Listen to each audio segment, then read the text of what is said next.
Start करते हैं यहाँ पे। तो पहला क्वेश्चन आपके सामने अभी आएगा, तो आपको आंसर करना है while evaluating the patient for complication of acute pancreatitis. ठीक है, the nurse should observe for, A option है increased intracranial pressure, hypertension, bradycardia या डिक्रीज्ड यूरिन आउटपुट। तो आंसर करेंगे, क्लास को शेयर करना है। अभी तक अगर आपने किरोशा एकेडमी का ऐप डाउनलोड नहीं किया है तो कर लीजिए, क्योंकि वहां पे आज मैं आपको बहुत ही अच्छा ऑफर बताने वाली हूँ। डिस्क्रिप्शन में लिंक भी आपके पास में पहुंच जाएगा, तो आपको ऑफर बताऊंगी जो आज के लिए ही वैलिड होगा। ठीक है, कल के लिए नहीं है, आज के लिए ही वैलिड रहेगा।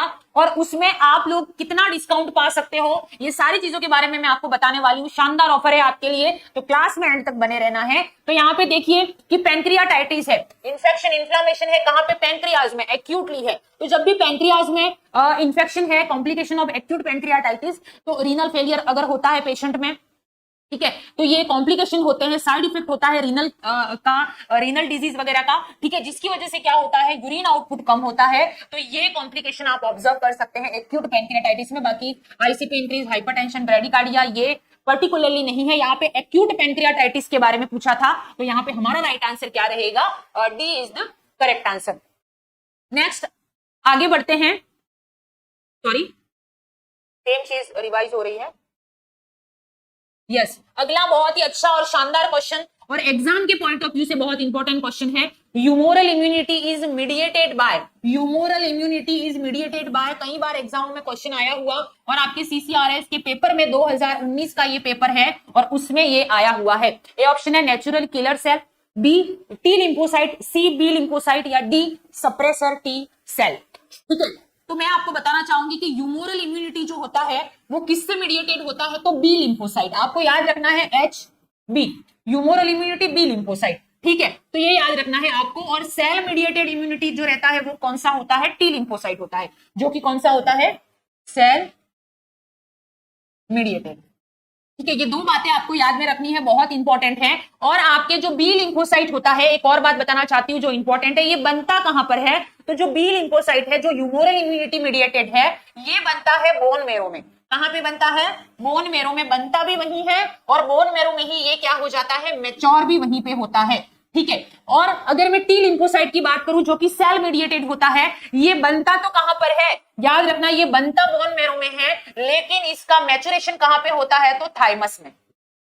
कहां पे होता है? बोन मेरो में ये बनता है, और इसका मैचुरेशन कहां पे होता है? तो थाइमस में होता है। ये बहुत इंपॉर्टेंट है, आपको याद रखना है। क्लियर है? तो यहाँ पे आपका राइट आंसर क्या रहेगा? C is the correct answer, क्योंकि हमें ह्यूमोरल इम्यूनिटी पूछा था। आगे बढ़ते हैं। The temporary hardness of water is due to presence of, temporary पूछा है, याद रखना, एक टेम्पररी होता है, एक परमानेंट होता है। ठीक है, परमानेंट।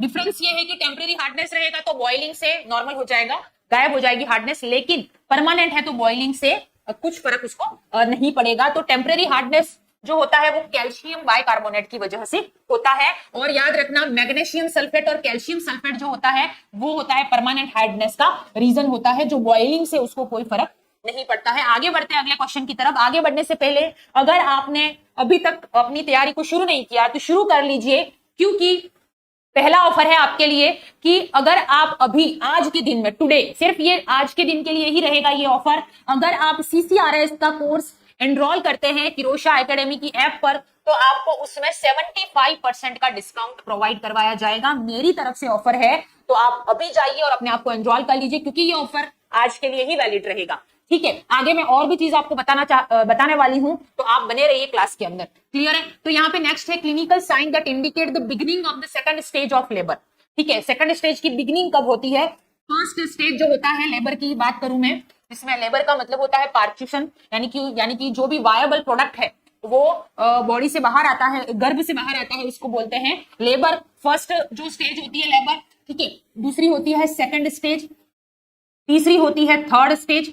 होती है लेबर की जो होती है वो 3 मेन होती है, और चौथी होती है ऑब्जर्वेशन। चौथी कौन सी होती है? ऑब्जर्वेशन। फर्स्ट स्टेज में डायलेशन होता है, स्पेशली फुल 10 सेंटीमीटर डायलेशन होगा। सेकंड में बेबी डिलीवर होता है, क्या होता है? बेबी डिलीवर होता है। और थर्ड के अंदर क्या होता है? प्लेसेंटा का डिलीवरी होता है, प्लेसेंटा बाहर आता है। तो यहाँ पे पूछा गया है clinical sign of beginning of second stage, यानी कि फुल्ली डायलेटेड सर्विक्स हो गया है, ये फर्स्ट स्टेज का है। अब सेकंड स्टेज में क्या होता है? बियरिंग डाउन इफेक्ट, तभी तो बेबी डिलीवर करेगा। ठीक है, तो क्या होता है? बियरिंग डाउन इफेक्ट होता है, तो बी यहाँ पे राइट आंसर रहेगा। नेक्स्ट है an example for superficial reflex. Superficial और डीप दो तरीके के रिफ्लेक्सेस होते हैं, यहां पे पूछा गया है सुपरफिशियल रिफ्लेक्स के बारे में, तो आप आंसर करिएगा। जिन भी बच्चों ने सीसीआरएस का फॉर्म भरा है, मैं उनको बोलना चाहती हूं कि अगर आपने अपनी तैयारी को शुरू नहीं किया है तो अभी कर लीजिए।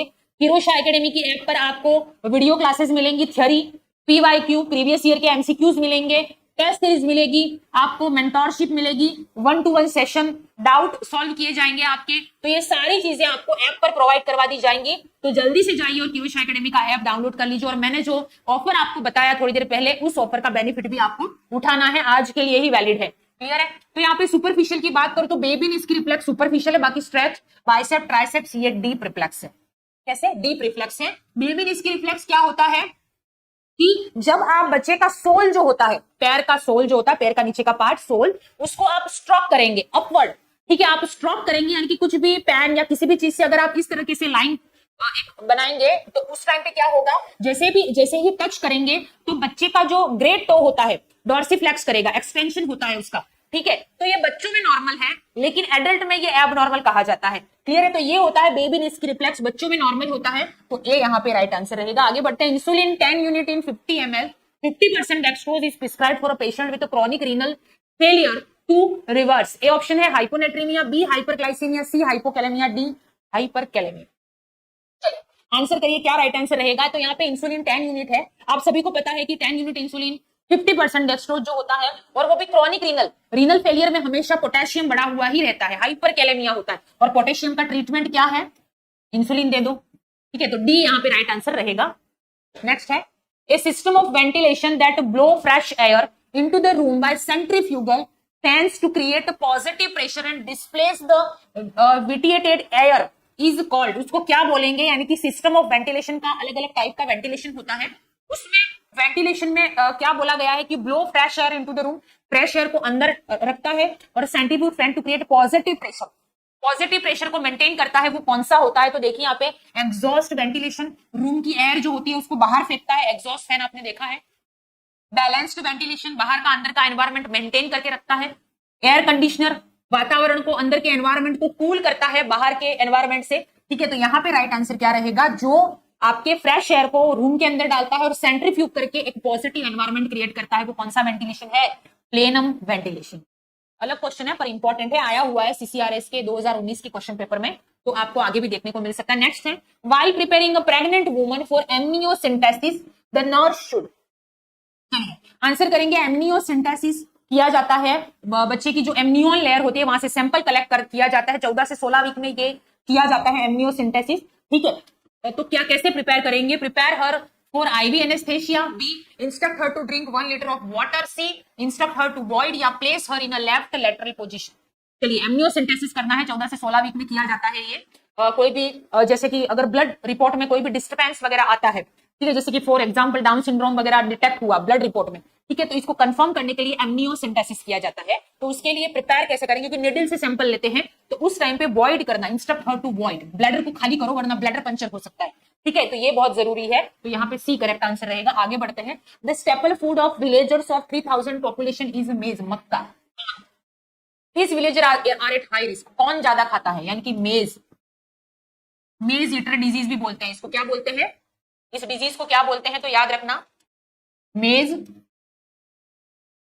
Eater disease. अगर आप क्लास को देख रहे हैं तो चैनल को सब्सक्राइब कर दीजिए और चैट सेक्शन में आंसर जरूर पुट कीजिएगा, ताकि आप जितना ज्यादा आंसर करेंगे उतना आपका ही लेवल अपग्रेड होगा। और आप सीसीआरएस, डीएनईआर, आरआरबी की प्रिपरेशन कर रहे हैं तो आपके लिए ये हेल्पफुल भी रहेगा। क्लियर है? चलिए, तो मेज ईटर डिजीज कौन सी होती है? पेलेग्रा होती है, बिटॉट स्पॉट, स्कर्वी या बेरी। अब बेरी जो होता है तो वो तो विटामिन B1 या फिर जिसको बोलते हैं थायामीन की डेफिशिएंसी से होता है, आप सभी को पता है ये बात। ठीक है, next scurvy vitamin C ascorbic acid की कमी की वजह से होता है, बिटॉट स्पॉट विटामिन A की रेटिनॉल की डेफिशिएंसी से, लेकिन पेलेग्रा नियासिन विटामिन B3 की डेफिशिएंसी से ये देखने को मिलता है, नियासिन, पेलेग्रा। ठीक है, जो इसको मेज ईटर डिजीज भी बोलते हैं, तो यहाँ पे ए हमारा करेक्ट आंसर रहेगा। आगे बढ़ते हैं।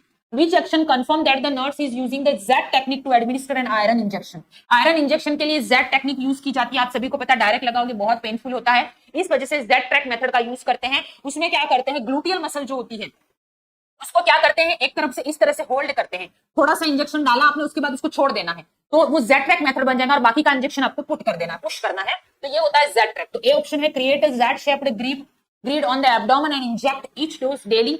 B uses the anterior lateral aspect of the thigh to inject. D pull skin downward and laterally before inserting the needle. D use special syringe to administer the injection. तो देखिए यहाँ पे pull skin downward और laterally before inserting the needle, C यहाँ पे आपका correct answer बनेगा। जैसा कि यहाँ पे हम लोग पढ़ रहे हैं, बहुत इंपॉर्टेंट जो एमसीक्यू है वो यहाँ पे हम लोग डिस्कस कर रहे हैं, तो आई होप आपको बहुत अच्छे से समझ में आ रहा होगा। चलिए, तो यहाँ पे सी राइट आंसर रहेगा। आगे बढ़ते हैं, विच of this is an independent nursing function, कौन सा है इसके अंदर इंडिपेंडेंट नर्सिंग फंक्शन, ऐसा पूछा गया है। तो एवरीबडी गिव आंसर, क्लास को शेयर करना है, अगर आप पहली बार देख रहे हैं तो सब्सक्राइब कर दीजिए ताकि आप चैट सेक्शन के अंदर चैट कर सकते हैं। ठीक है, assigning another nurse to administer medication, क्या ये इंडिपेंडेंट नर्सिंग का काम है? नहीं होगा। ठीक है, दूसरा है ये नहीं होगा। बी है limiting fluid when a patient has an intake order by 1 litre per day, ये हम नहीं कर सकते। Irrigating a patient wound with normal saline या applying a warm soap on a infiltrate IV, यानी कि अगर पेशेंट को किसी भी तरह का कोई इनफिल्ट्रेशन वगैरह हो रहा है तो उसके ऊपर आप वार्म सोप वगैरह अप्लाई करते हो, ये आप इंडिपेंडेंटली कर सकते हो, किसी को पूछने की जरूरत नहीं है आपको इसमें। ठीक है, नेक्स्ट है an unresponsive child is lying on the floor, you shout for help, A check show that the child is not breathing, the immediate action will be give external chest compression, B give chest thrust and back blow, या look for an external defibrillation, या start artificial respiration। पूछा गया है क्या करोगे आप लोग, बच्चा है जमीन पे पड़ा हुआ है, शाउट कर रहे हो आप, आपने हेल्प के लिए बुलाया किसी को और बच्चे को ब्रीदिंग नहीं आ रही है, क्या करोगे? तो जल्दी से आपको क्या करना, आर्टिफिशियल रेस्पिरेशन को शुरू कर देना है, क्योंकि बच्चा है, कोई रिस्क आप नहीं ले सकते। चलिए आगे बढ़ते हैं अगले क्वेश्चन की तरफ। नेक्स्ट है which of this is an example of secondary reinforcer, primary reinforcer होता है और सेकेंडरी रीइंफोर्सर होता है, यहाँ पे सेकेंडरी पूछा गया है। तो extra feed for the dog jumping act, B a chocolate to the child for finishing homework, C a cup of water for the thirsty child, या D pressing the child on completing the task. अब यहाँ पे दो reinforcement होते हैं, पहला होता है प्राइमरी और दूसरा होता है सेकेंडरी। प्राइमरी रीइंफोर्समेंट का एग्जांपल कौन सा है? तो देख ली extra feed for the dog jumping act, ये प्राइमरी रीइंफोर्समेंट है। A chocolate to the child for finishing homework, chocolate पहले दे दो ताकि वो होमवर्क फिनिश करे। C a cup of water for the thirsty child, तो ये तो प्राइमरी इन्फोर्समेंट है, लेकिन बच्चे अगर टास्क कंप्लीट करते हैं उसके बाद आप उसकी प्रेसिंग करते हो, प्रशंसा करते हो कि तूने बहुत अच्छा किया, तो ये होता है सेकेंडरी रीइंफोर्समेंट। तो दोनों चीजें याद रखनी है, काम कंप्लीट होने के बाद में जो आप उसकी तारीफ करते हो बच्चे की, वो होता है सेकेंडरी रीइंफोर्समेंट, और काम करने से पहले अगर आप उसको कुछ देते हो वो होता है प्राइमरी रीइंफोर्समेंट। क्लियर है? बहुत अच्छा क्वेश्चन है, पीडियाट्रिक्स से रिलेटेड था। The back pressure arm lift method of artificial respiration is known as. चलिए आंसर करेंगे, क्या राइट आंसर यहाँ पे रहने वाला है? ए ऑप्शन है यहाँ पे Steffer nick method, Henry Helvins method, Holger Nielsen method, या Roger Buck method. The back pressure arm lift method of artificial respiration के लिए, आर्टिफिशियल रेस्पिरेशन देने के लिए ये मेथड का यूज करते हैं, तो उसको क्या बोलते हैं, ऐसा पूछा गया है। तो आंसर करेंगे तो देखिए यहाँ पे आर्टिफिशियल बैक प्रेशर अप्लाई करते हैं, आर्म लिफ्ट, ठीक, क्या अप्लाई करते हैं, बैक प्रेशर अप्लाई करते हैं, और इसके अंदर आपको यहाँ पे आपका राइट आंसर क्या रहेगा, होल्गर निल्सन मेथड आपको याद रखना पड़ेगा, इंपॉर्टेंट क्वेश्चन है, ऐसा क्वेश्चन एग्जाम में हमेशा आपको पूछा जाएगा। ठीक है, तो क्लियर हो गया आपको। आगे बढ़ते हैं, अभी तक आपने हेल्विंज मैन्यूअर ये सभी सुना होगा, लेकिन ये वाला मेथड भी यूज किया जाता है। चलिए आगे बढ़ते हैं, which technique is most suitable to move an unconscious patient. एक पेशेंट है, अगर वो चल सकता तो आप उसको चल के लेके जाते, ठीक है ना, अगर वो थोड़ा बहुत कॉन्शियस होता तो आप उसे नॉर्मल स्ट्रेचर व्हील चेयर पे बैठा के लेके जा सकते थे, लेकिन यहाँ पे पेशेंट जो है वो अनकॉन्शियस है, ठीक है, तो आप उसको ट्रांसपोर्ट कैसे करोगे? ए है human crutch, hook grip, four handed seat carry, या इम्प्रोवाइज्ड स्ट्रेचर। चलिए आंसर करेंगे, क्या राइट आंसर रहेगा? तो देखिए इंपॉर्टेंट क्वेश्चन है, ऐसे क्वेश्चन एग्जाम में आते हैं, और ये 2019 का CCRS का पेपर है, ठीक है ना, तो आपको क्या करना है, इसको लाइक करना है, शेयर करना है ज्यादा से ज्यादा। और एक और इंपॉर्टेंट चीज, मैं आपको बीच क्लास के अंदर एक ऑफर भी देने वाली हूँ, जो ऑफर आज के लिए ही वैलिड रहेगा, ठीक है, जो भी बच्चे CCRS की प्रिपरेशन कर रहे हैं उनके लिए है ये, तो आप लोग जरूर देखिएगा, पूरी क्लास को आपको देखना है, आपके लिए ऑफर भी बताया जाएगा, प्लस कुछ इंपॉर्टेंट डिस्कशन भी हम लोग करेंगे कि आपका एग्जाम का पैटर्न कैसा आएगा, कैसे आपको पेपर देना है, उसके बारे में भी हम बैक टू बैक बात करेंगे इसके अंदर। तो चलिए यहाँ पे ह्यूमन क्रच, हुक ग्रिप और फोर हैंडेड सिट, ठीक है। माइनर इंजरी हो या फिर पेशेंट चल सकता है तो हम ह्यूमन क्रच का इस्तेमाल कर सकते हैं, ठीक है ना। हुक ग्रिप भी माइनर इंजरी वगैरह के लिए कर सकते हैं, लेकिन यहाँ पे पेशेंट पूरी तरीके से क्या है, अनकॉन्शियस, इसीलिए हम लोग यहाँ पे किस चीज का यूज करेंगे, तो आपको याद रखना है हम यहाँ पे यूज करेंगे अपने इम्प्रोवाइज्ड स्ट्रेचर। किसका यूज करेंगे, इम्प्रोवाइज्ड स्ट्रेचर का हम यहाँ पे इस्तेमाल करने वाले हैं। तो यहाँ पे डी करेक्ट आंसर आपका रहेगा, ठीक है। क्या करेक्ट आंसर रहेगा यहाँ पे मैं बता देती हूँ आपको, D is the correct answer, ठीक है। इम्प्रोवाइज्ड स्ट्रेचर आपको याद रखना है, इम्प्रोवाइज्ड स्ट्रेचर यहाँ पे करेक्ट आंसर रहेगा। नेक्स्ट है, a cultural barrier of communication is, cultural barrier क्या हो सकता है कम्युनिकेशन का। तो देखिए यहाँ पे अगर आप देखें, ठीक है ना, हॉस्पिटल में भी अगर आपने ड्यूटी करी है, जैसे कि ड्यूटी वगैरह लगती है हमारी first year, second year, third year, fourth year के अंदर, तो उस टाइम पे आपको पता होगा कि हो सकता है सामने वाला, आप हिंदी बोलना जानते हो, ठीक है, आप किसी अदर स्टेट में चले गए और सामने वाला, जैसा कि हम जोधपुर में है, ठीक है ना, जोधपुर में किसी हॉस्पिटल में आप जाओगे, लोकल लोगों को देखोगे तो वो क्या बोलेंगे, मारवाड़ी लैंग्वेज बोलेंगे, ठीक है। तो आपको नहीं आती, मुझे नहीं आती है मारवाड़ी, ठीक है, तो मैं उनसे कैसे डील करूंगी, तो ये कल्चरल डिफरेंस हो गया, क्योंकि मुझे हिंदी आती है, ठीक है ना, मुझे हिंदी आती है, गुजराती आती है, इंग्लिश में बात कर सकती हूँ, लेकिन मारवाड़ी नहीं आती है, तो उससे मैं कैसे डील करूंगी, क्योंकि मुझे आती ही नहीं है वो लैंग्वेज, ठीक है। तो ये क्या कम्युनिकेशन बैरियर पैदा करता है, तो यही यहाँ पे पूछना चाह रहा है कि एक cultural barrier for communication is, A option है emotional disturbance, B congestion, C hearing difficulty, and D social class differences. तो यही पूछा गया है यहाँ पे कि क्या राइट आंसर रहेगा। तो यहाँ पे देखो इमोशनल डिस्टर्बेंस, क्या ऐसा इमोशनल डिस्टर्बेंस की वजह से हम वो लैंग्वेज नहीं बोल पा रहे या फिर वो डिफरेंस आ रहा है कम्युनिकेशन में, बिल्कुल नहीं। किसी कंजेशन की वजह से नहीं, हियरिंग डिफिकल्टी है नहीं, मुझे तो नहीं है। तो यहाँ पे सोशल क्लास डिफरेंस, यही बात मैंने आपको बताई, सोशली अलग अलग लोग हैं दो, और उनको एक साथ कम्युनिकेट करना थोड़ा सा दिक्कत पैदा करता है अगर वो सेम लैंग्वेज नहीं जानते हैं, तो ये लैंग्वेज कम्युनिकेशन एरर हो गया, ठीक है।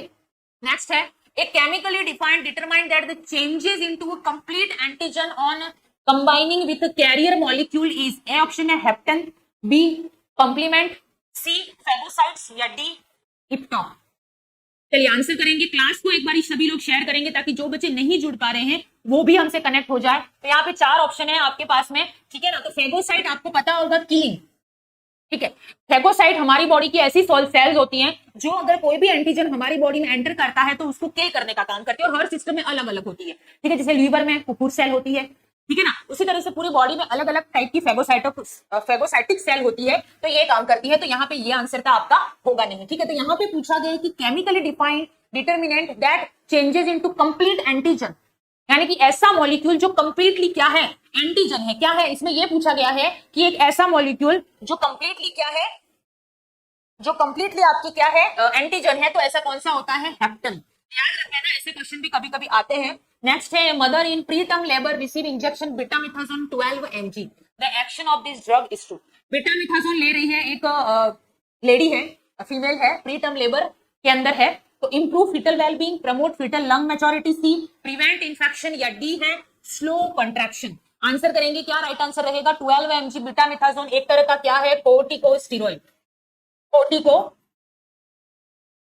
है, क्या है, कोर्टिकोस्टेरॉइड है। तो यहाँ पे improve fetal wellbeing, promote fetal lung maturity, तो आप सभी को पता है कोर्टिकोस्टेरॉइड प्रीटर्म लेबर में दिया जाना इसलिए जरूरी है क्योंकि फीटल के लंग उस टाइम पे मैच्योर नहीं होते। प्रीटर्म लेबर मतलब 24 से 36 वीक में अगर डिलीवरी होने वाली है तो उस टाइम सबसे पहले क्या देते हैं, फीटल लंग की मैच्योरिटी के लिए बीटामिथाजोन देना बहुत ज्यादा इंपॉर्टेंट है। तो यहाँ पे B is the correct answer. Next आगे बढ़ते हैं अगले क्वेश्चन की तरफ। The alert sign for ectopic pregnancy, ectopic pregnancy का अलर्ट साइन क्या है, ए हाइपरएमेसिस, एक्सेसिव वॉमिटिंग यानी कि, and weight loss, B prolonged epigastric pain and copious vaginal discharge, C abdominal pain, vaginal bleeding and positive pregnancy test, D amenorrhoea and negative pregnancy test.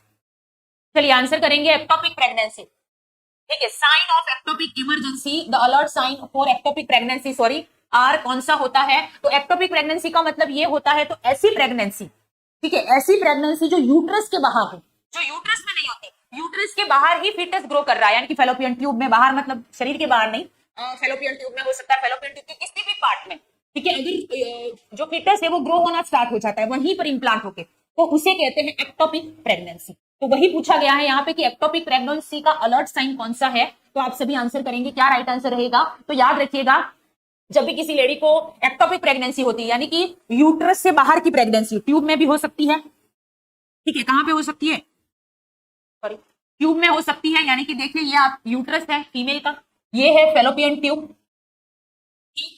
यहाँ पे sorry interstitial वाला part होता है।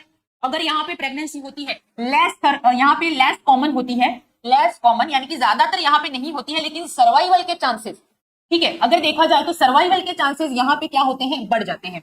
अब इसके आगे का पार्ट होता है स्टमक, सबसे नैरो पार्ट होता है फेलोपियन ट्यूब का, यहाँ पे प्रेगनेंसी हुई तो सर्वाइवल पॉसिबल नहीं है। एम्पुला, जहां पे फर्टिलाइजेशन होता है वहीं पे अगर ये इम्प्लांट हो गया तो एम्पुला पार्ट ऐसा होता है जहां पे सबसे ज्यादा चांसेस होते हैं एक्टोपिक प्रेगनेंसी होने के, लेकिन यहाँ पे सर्वाइवल होने के चांसेस कम होते हैं। क्यों कम होते हैं सर्वाइवल होने के चांसेस, ये भी मैं आपको बता दूं, क्योंकि यहाँ पे क्या होता है, एम्पुला जो पार्ट होता है, एम्पुलरी पार्ट के अंदर सर्वाइवल के चांसेस कम होते हैं, बिकॉज यहाँ पे ब्लड सप्लाई कम होती है। इसीलिए यहाँ पे इंटरस्टिशियल पार्ट जो होता है फेलोपियन ट्यूब का सबसे आगे वाला पार्ट, तो यहाँ पे सर्वाइवल के चांसेस जो होते हैं वो थोड़े बढ़ जाते हैं। ठीक है, डी आंसर नहीं होगा, क्लियर है, डी नहीं होगा। देखिए एब्डोमिनल पेन, वजाइनल ब्लीडिंग, उसके साथ में प्रेगनेंसी टेस्ट भी पॉजिटिव आएगा। टिपिकल है ये कि लोअर एब्डोमिनल पेन होता है जिस भी लेडी में एक्टोपिक प्रेगनेंसी होती है उसके अंदर फर्स्ट ट्राइमेस्टर में ही severe lower abdominal pain typically होता है एक्टोपिक प्रेगनेंसी के अंदर, उसके साथ में वजाइनल ब्लीडिंग भी। तो यहाँ पे आपका करेक्ट आंसर क्या रहेगा, सी। नेक्स्ट है the permissible level of radiation per year to occupational exposure should not exceed. Occupational exposure जो भी यानी कि जितनी भी फैक्ट्रीज वगैरह होती हैं, ठीक है, उसके अंदर से जो रेडिएशन वगैरह आती है तो उसका कितना लेवल फिक्स किया गया, उससे ज्यादा नहीं होना चाहिए, शुड नॉट एक्सीड, ऐसा पूछा गया है। तो आप लोग आंसर करिए क्या राइट आंसर रहेगा। देखिए यहाँ पे 2 रेड, 10 रेड, 5 रेड, 7 रेड, तो ऐसे क्वेश्चन हम बहुत कम पढ़ते हैं लेकिन एग्जाम में आते हैं। ठीक है, जो भी बच्चे CCRAS की प्रिपरेशन कर रहे हैं, CCRAS, ठीक है, वो ध्यान से समझ लेना, ये आपका पेपर है 2019 का, प्रीवियस ईयर का पेपर हम लोग यहाँ पे सॉल्व कर रहे हैं। ठीक है, तो आप लोगों के लिए ये बहुत अच्छा है, तो आंसर देने की कोशिश करनी है। क्लास को एक बार शेयर कीजिएगा ताकि और भी बच्चे जो है वो हमसे कनेक्ट हो जाए। यस, आंसर करिए क्या राइट आंसर रहेगा। Very good, 5 red. क्लियर है, ऐसी चीजें आपको याद करनी पड़ती है, क्लियर है, क्योंकि एग्जाम में नॉट सेट के एग्जाम वगैरह होते हैं, उसके अंदर कुछ तो कुछ वो ऐसी चीजें डालेगा ही सही जो आपको कंफ्यूज करेगा या आपने कभी सुनी ही नहीं होंगी। अगर आपने प्रीवियस ईयर के पेपर में कहीं पढ़ ली होगी तो आप आंसर कर पाते हो ऐसी चीजों में, ठीक है, नहीं तो फिर पॉसिबिलिटी कम हो जाती है। नेक्स्ट है planfulness, order and systemisation are associated with. Planful, order और सिस्टमाइजेशन ये किस में होता है, 2 way communication, interpersonal communication, 1 way communication या serial communication. Proper planning, order के साथ में एक सिस्टमिक मैनर में कौन से कम्युनिकेशन में ये चीजें आपको देखने को मिलती हैं, ऐसा पूछा गया है। तो आप आंसर करिए क्या राइट आंसर आपका रहेगा यहाँ पे। यस, क्लास को एक बार शेयर करके आपको आंसर करना है कि क्या राइट आंसर यहाँ पे रहेगा। बहुत अच्छा क्वेश्चन है, कम्युनिकेशन पे एक क्वेश्चन आता है। ठीक है, आंसर करिए क्या राइट आंसर रहेगा। यहाँ पे आप सभी लोगों को दिख रहा होगा इजीली, तो आप आंसर करने की कोशिश कीजिए। What is the correct one. Yes, very good, सभी लोग आंसर करिए।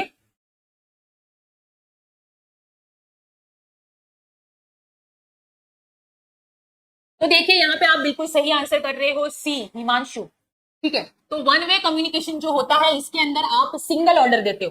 ठीक है, इसमें कोई भी वो टेंशन नहीं है कि सिर्फ मतलब कि जो सेंडर होता है वो सेंडर मैसेज करता है, ठीक है, उसमें रिसीवर क्या जवाब देगा, क्या फीडबैक आएगा, वो कोई दिक्कत नहीं है यहाँ पे, इसीलिए इसको क्या बोलते हैं, 1 वे कम्युनिकेशन इसका करेक्ट आंसर रहेगा। 2 वे कम्युनिकेशन होता है मतलब कि यहाँ से जैसे सेंडर मैं हूं, मैंने मैसेज भेजा, सामने वाले में उसको पढ़ा, फीडबैक दिया, फिर रिसीवर हुआ, ये होता है 2 वे कम्युनिकेशन। ठीक है, इसमें फीडबैक आने का वेट करना पड़ता है, इसीलिए आपका 2 वे कम्युनिकेशन नहीं होगा। यहाँ पे प्लान, फुल, ऑर्डर और सिस्टमाइजेशन सारी चीजें होती है 1 वे कम्युनिकेशन में, ठीक, सिर्फ यहाँ से, ठीक है ना, तो ये चीज ध्यान में रखनी है आपको। सी यहाँ पे करेक्ट आंसर आपका रहेगा। आगे बढ़ते हैं, the nursing action to be promoted for a child with high level of increased intracranial pressure. ये ऑप्शन है, यहाँ पे बहुत अच्छा क्वेश्चन है, आईसीपी बहुत इंपॉर्टेंट टॉपिक है। ठीक है, इंट्राक्रेनियल प्रेशर एक क्वेश्चन एग्जाम में हमेशा आता है, बहुत इंपॉर्टेंट है। ठीक है, तो आईसीपी का क्वेश्चन है ये कि the nursing action to be promoted for a child with a high level of increased intracranial pressure, ये ऑप्शन है।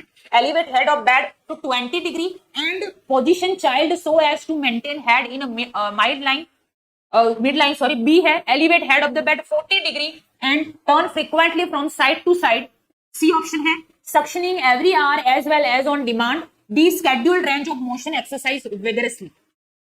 चलिए आंसर करिए, आईसीपी का क्वेश्चन है, चाइल्ड है, बच्चा है, उसमें नर्सिंग एक्शन क्या होगा, promoted for a child with high level of increased ICP, यानी कि आईसीपी इंट्राक्रेनियल प्रेशर जो है उसको मेंटेन कैसे रखोगे, सिंपली ये पूछा गया है। तो आप आंसर करिए क्या राइट आंसर रहेगा। काफी अच्छा क्वेश्चन है, चलिए आंसर करिए।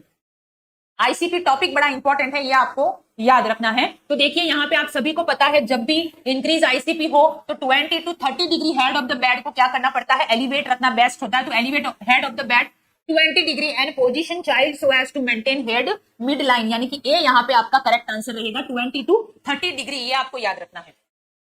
ठीक है, चलिए आगे बढ़ते हैं अगले क्वेश्चन की तरफ। An indication for a primary use of electroconvulsive therapy is, ECT के बारे में पूछा गया है। ECT electro conversion therapy mostly depression, suicidal ideation, ऐसे बच्चों के अंदर ये ज्यादा देखने को मिलता है। यस 20 to 30 डिग्री, ठीक है 20 to 30 डिग्री याद रख लेना।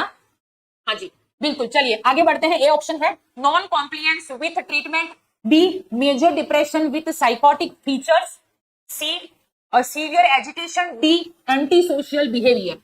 चलिए आंसर करिए क्या राइट आंसर रहेगा। An indication for primary use of electro convulsive therapy, अभी मैंने बताया आपको जैसा कि सीवियर एजुकेशन में नहीं सीवियर एजुकेशन नहीं होगा। देखिए सीवियर एजुकेशन में तो कोई सेंस नहीं है। ईसीटी आप सभी को पता है इलेक्ट्रो कन्वर्सिव थेरेपी जो होती है साइकोटिक डिसऑर्डर में देते हैं, और कब देते हैं, जब पर्सन सीवियर डिप्रेशन में हो, जिसको सुसाइडल आइडिएशन होते हैं, उस टाइम पे उसके न्यूरोट्रांसमीटर में काफी ज्यादा चेंजेस होते हैं, इसीलिए उसको ईसीटी दिया जाता है, इलेक्ट्रो कन्वर्सिव थेरेपी। ठीक है, तो यहाँ पे major depression with psychotic feature is the right answer. तो यहाँ पे आपका करेक्ट आंसर क्या होना चाहिए था, बी। क्लियर है, समझ में आ गया, बी यहाँ पे करेक्ट आंसर रहेगा आपका।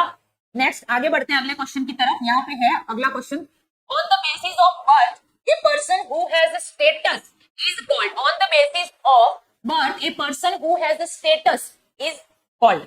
चलिए आंसर करेंगे। तो यहाँ पे हम लोग, आपको पता है कि डेली टू डेली हम लोग प्रीवियस ईयर के एमसीक्यू यहाँ पे सॉल्व कर रहे हैं। मॉर्निंग में हमारी क्लास होती है 11 बजे और शाम को क्लास होती है 4 बजे। ठीक है, तो आपको जरूर लाइव अटेंड करना है, उसको शेयर भी करते रहना है साथ में। दूसरी चीज मैंने आपको बताया था कि मैं आप लोगों के लिए एक ऑफर, शानदार ऑफर है, जो भी बच्चे CCRAS की प्रिपरेशन कर रहे हैं, DMER की और RRB की, तो उनके लिए 75% ऑफ है अभी इन तीनों कोर्सों के अंदर। वो तीनों जो थ्योरेटिकल कोर्स है, वो तीनों थ्योरी वाले जो कोर्स हैं जो किरोशा एकेडमी की ऐप पर आपको मिलेगा, वहां पे आपके लिए ऑफर है 75%, और ये सिर्फ आज के लिए है, टुडे।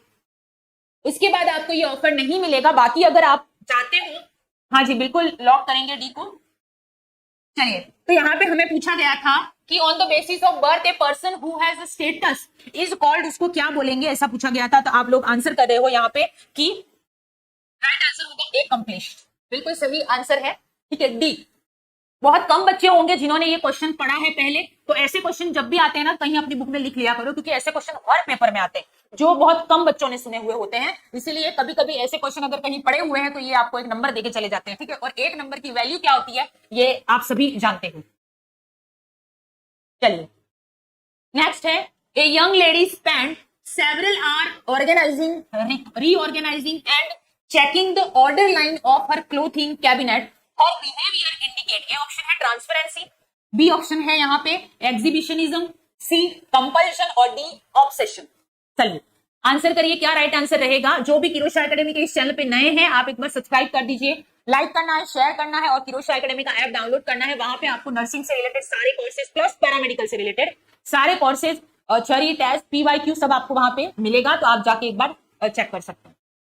यस, चलिए क्लास को एक बार शेयर जरूर करिएगा। तो young lady has spend several hour organising, मतलब बहुत टाइम बस ऑर्गेनाइजेशन में ही है। उसको क्या पसंद है, बार बार ऑर्गेनाइज करना, रीऑर्गेनाइज करना, and checking the order line of her clothing cabinet को बार बार चेक करते रहना। तो ये जो होता है वो किसमें होता है, कंपल्जन बोलते हैं उसको। क्या बोलते हैं, कंपल्जन। सी यहाँ पे करेक्ट आंसर रहेगा। और ऑब्सेशन का मतलब ऐसा होता है कि कोई भी लेडी है, ठीक है ना, जैसा कि उसको एक बार हाथ धो के वो पर्सन आया, उसको ऐसे लगेगा कि इस हाथ में बैक्टीरिया है, वो 10 बार हाथ धोने जाता है, ठीक है, हैंड वॉश करने, तो वो क्या होता है, ऑब्सेशन। तो यहाँ पे कंपल्जन होगा, रीऑर्गेनाइजिंग, बार बार किसी चीज को परफेक्शन ढूंढना उसमें, और ये एंजाइटी में ज्यादा देखने को मिलता है, किसमें, एंजाइटी। ठीक है, नेक्स्ट है यहाँ पे the stage of an interview that establish the relationship between the nurse and the patient is the.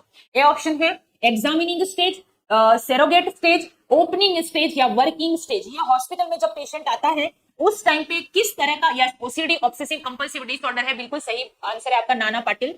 चलिए आंसर करेंगे क्या राइट आंसर रहेगा। यहाँ पे आपको पूछा गया है, ये एक आप मान सकते इंटरव्यूइंग स्टेज है, यानी कि जब पेशेंट पहली बार हॉस्पिटल में आया तो आप उससे कैसे डील करोगे। ठीक है ना। ये फेज कौन सी होती है ऐसा पूछा गया है, तो आंसर करेंगे कौन सी स्टेज होती है, सभी के आंसर मैं देखना चाहती हूँ, आंसर इट। और अगर आपको क्लास अच्छी लगे, क्वेश्चन अच्छे लगे तो एक कमेंट जरूर करना। और अगर आप लोग चाहते हो कि किसी भी किसी भी इंस्टीट्यूट का कोई प्रीवियस ईयर का पेपर आप चाहते हो, तब भी आप कमेंट कर सकते हो क्लास एंड होने के बाद में, तो हम पूरी कोशिश करेंगे कि वो पेपर सॉल्यूशन भी आपको जरूर करना है।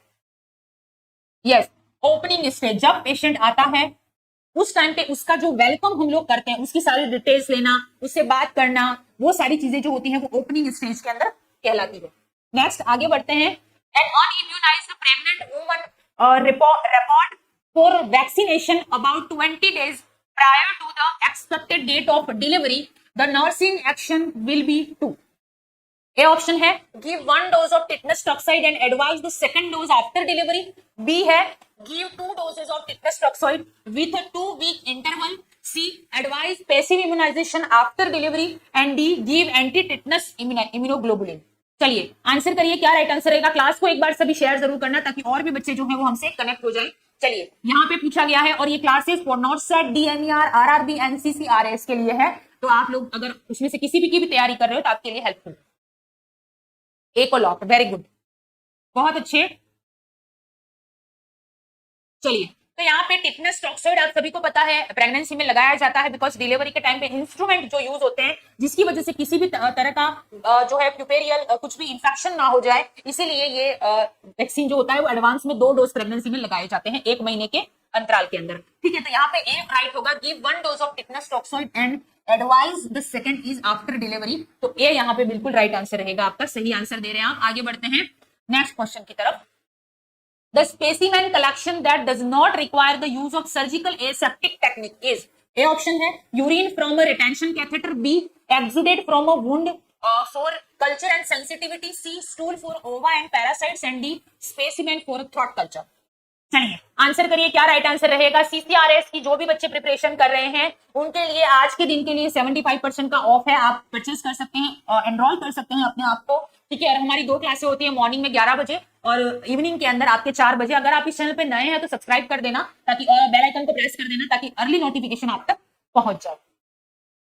यस, चलिए वेरी गुड, बहुत अच्छे आंसर करेंगे। The specimen collection that does not require the use of surgical aseptic technique, urine from a retention catheter से यूरिन कलेक्ट करना है, exudate from a wound for a culture sensitivity, stool for ova and parasite, and specimen for a throat culture.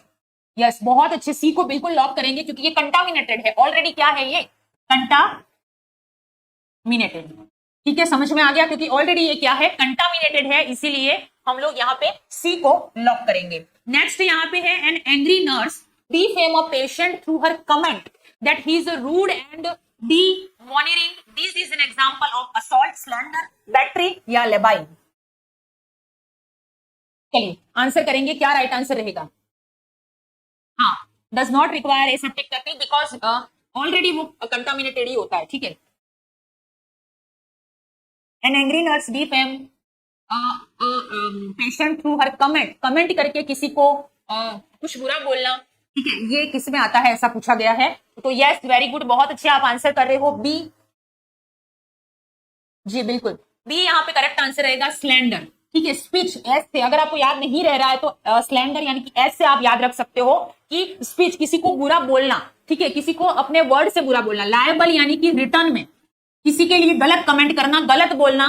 ठीक है, वो होता है spoken defame है। और लेबाइल जो होता है वो रिटर्न में किसी के बारे में गलत बोलना। ठीक है, वो क्या होता है, आपके लेबाइल होता है। ठीक है, तो आपको याद रखना असॉल्ट, बैटरी, ये भी जो होते हैं वो आपके डिफेम के अंदर ही आते हैं। किसी को बोलना, किसी को मारना, पेशेंट के साथ में रूड बिहेवियर करना, तो ये सारे किसी में आते हैं, आपके डिफेमेशन में ही आते हैं। एक इलीगल होता है, इसीलिए ऐसा करना नहीं है आपको। वैसे आप नहीं करते होंगे, लेकिन फिर भी मैं बता देती हूँ, कुछ बच्चे होते हैं जिनको गुस्सा जल्दी आ जाता है।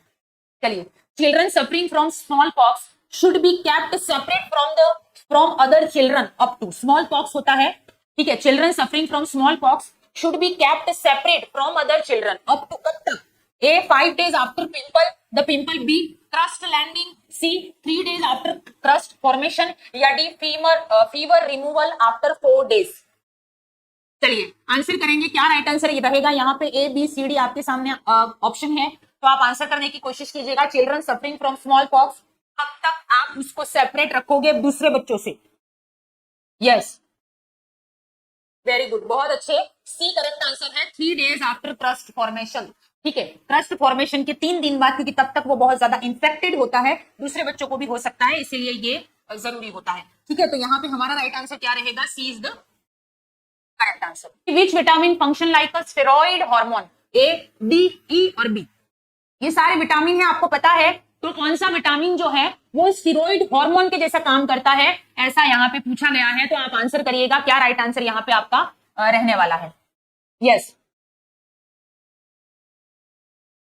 तो यहाँ पे आपको पूछा गया है, आपको क्वेश्चन देखने में थोड़ा सा दिक्कत हो रही है, तो मैं पढ़ लेती हूँ कि विच vitamin function like a steroid hormone. तो विटामिन डी, जिसको कॉली कैल्सिफेरॉल बोलते हैं, कॉली कैल्सिफेरॉल, ठीक है, जो कैल्शियम के लिए बहुत जरूरी होता है, वो विटामिन डी एक स्टेरॉइड हार्मोन है, ये आपको याद रखना है। ठीक है, आगे बढ़ते हैं अगले क्वेश्चन की तरफ। नेक्स्ट है यहाँ पे, all are factor influencing socialisation accept.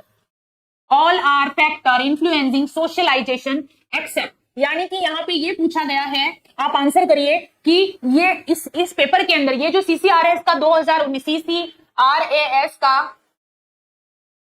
जो 2019 का क्वेश्चन है, पेपर है, इसके अंदर अगर हम एनालिसिस करें, मैंने जैसा देखा है, मैं आपको पढ़ा रही हूं, तो उस हिसाब से नर्सिंग का तो है ही सही।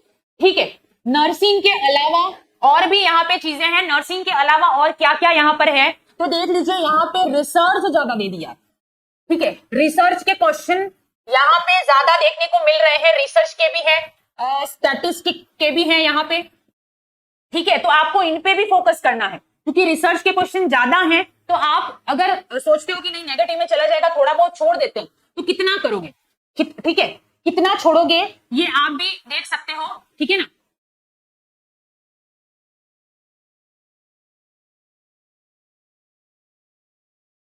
यस,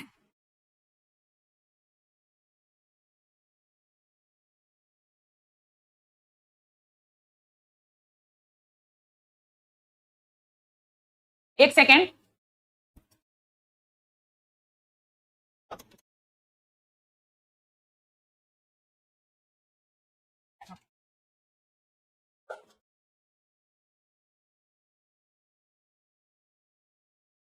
पहले दिख ही नहीं रहा था क्वेश्चन। चलिए, तो स्टार्ट करते हैं, नर्सिंग, रिसर्च और स्टैटिस्टिक। यानी कि रिसर्च के भी मान लो आप 20 क्वेश्चन आए हुए हैं इसके अंदर, जैसा कि हम लोग पेपर सॉल्व कर रहे हैं अभी तक। नर्सिंग का तो है ही सही सिलेबस, लेकिन इसमें रिसर्च ज्यादा डाल दी है। क्या डाल दी है? रिसर्च। तो आपको इसके क्वेश्चन भी पढ़ने हैं, ठीक है, इसकी थ्योरी भी पढ़नी पड़ेगी, क्योंकि जरूरी नहीं है कि रिसर्च का यही टॉपिक या यही क्वेश्चन बार बार आ जाए। ठीक है, तो यहां पे पूछा गया, all are factor influencing socialisation except identification, language, imitation या लो। तो देखिए, आइडेंटिफिकेशन, लैंग्वेज और इमिटेशन, ये सारे सोशल जो है वो इन्फ्लुएंसिंग वाले हैं, लेकिन लॉ, कानून, ये डायरेक्टली इन्फ्लुएंस नहीं करता है। ठीक है, इसलिए यहाँ पे हमारा करेक्ट आंसर डी रहेगा। नेक्स्ट है the statistical measure ANOVA is used to test whether or not the a group difference in a proportion exist, b means of two sample are equal, c means of more than two sample are equal, d means of two or more population are equal। चलिए answer करेंगे, क्या right answer रहेगा यहाँ पे? तो ये ANOVA जो होता है एक एनालिसिस वेरिएंस है। क्या है? ये याद रखना है, एनोवा जो है वो आपके एनालिसिस वेरिएंस है। ठीक है, रिसर्च, स्टैटिस्टिक, ये ऐसी सब्जेक्ट है जो हम नर्सिंग में जब हम पढ़ते हैं उस टाइम पे सभी को टफ लगती है। ठीक है ना? लेकिन देखिए, सीसीआरएस के पेपर में कम से कम नहीं तो मेरा मान लो आप 20 क्वेश्चन उन्होंने डाले हैं रिसर्च और स्टैटिस्टिक के। ठीक है, तो आपको ये पढ़ना तो है ही सही, क्योंकि हो सकता है आगे का पैटर्न भी वैसा ही रहे। क्लियर है? नर्सिंग के अलावा तो यहाँ पे एनालिसिस एक वेरिएंस है। कौन? ये जो एनोवा है वो, कौन सा? एनोवा, जो यहाँ पे स्टैटिस्टिकल मेजर है वो। ठीक है, अब यहाँ पे बात करेंगे ये क्या चीज है, weather or not the mean of more than one और टू सैंपल आर इक्वल। ठीक है, मीन है ये, mean of more than one और टू सैंपल आर इक्वल। अब ऐसे क्वेश्चन याद रहे तो ठीक है, वरना फिर रटो यही है। ठीक है, क्योंकि आपको क्वेश्चन राइट करना है, हमें ऐसे क्वेश्चनों को ज्यादा समझने जाओगे तो फिर हो गया आपका काम। ठीक है, नेक्स्ट है, A dying patient is reserved and depressed, the appropriate nursing action is, A option है asking the patient to focus on a positive thought, b assuring that the patient can achieve goal, c accepting the patient behavior adaptation, c d giving advice when appropriate। चलिए answer करेंगे, क्या right answer रहेगा? एक dying patient is reserved and depressed, the appropriate nursing action आपका क्या रहेगा ऐसी situations के अंदर? ये पूछा गया है। तो यहाँ पे याद रखना, accepting the patient behavioural adaptation, यानी कि सी उस पेशेंट, क्योंकि वो टर्मिनली इल पेशेंट है, ठीक है ना, डाइंग पर्सन है, मतलब कि टर्मिनली इल है, तो ऐसे पर्सन को आपको क्या करना है कि accepting the patient behavioural adaptation. Next है the most appropriate method of instruction a nurse can use while teaching the post operative patient deep breathing and coughing exercise is explanation, pamphlet with picture, video presentation या demonstration. यानी कि यहाँ पे जो चीज करी गई है, the most appropriate instruction nurse सिखा रही है, टीचिंग कर रही है कि post operative patient deep breathing and coughing exercise, ठीक है ना। तो ये क्या चीज है ऐसा पूछा गया है, जल्दी से आंसर करेंगे, क्लास को शेयर करना है। वेरी गुड, बहुत अच्छे, आप सभी के आंसर बिल्कुल राइट आ रहे हैं। तो यहाँ पे ये कौन सा मेथड है? डेमोन्स्ट्रेशन बता रही है, वो सिखा रही है, करवा रही है, तो होता है डेमोन्स्ट्रेशन। नेक्स्ट है all these are feature of phenomenological study except, phenomenological study except पूछा गया है, कौन सा? फिनोमेनोलॉजिकल नहीं है, कोई और है, ठीक है। तो देखिए यहाँ पे ब्रैकेटिंग है, इनिटिक, पर्सपेक्टिव, इंट्यूटिंग सॉरी, और डिस्क्राइबिंग। तो देखिए यहाँ पे डिस्क्राइबिंग, इंट्यूटिंग और ब्रेकिंग, ये तीनों तो क्या हो गई? यस, वेरी गुड, आप सभी के आंसर बिल्कुल करेक्ट आंसर आ रहे हैं, बिल्कुल बहुत अच्छी बात है। तो देखिए यहाँ पे ये तीनों जो हैं, ठीक है, ये और ये तीनों तो हैं आप कौन से? फिनोमिनोलॉजिकल। लेकिन ये वाला जो है इनिक पर्सपेक्टिव, ये है इथनोग्राफिक, इथनोग्राफिक। कितना टफ है ना ये रिसर्च वगैरह, आप लोग भी सोच रहे होंगे यार ऐसे क्वेश्चन आते ही क्यों?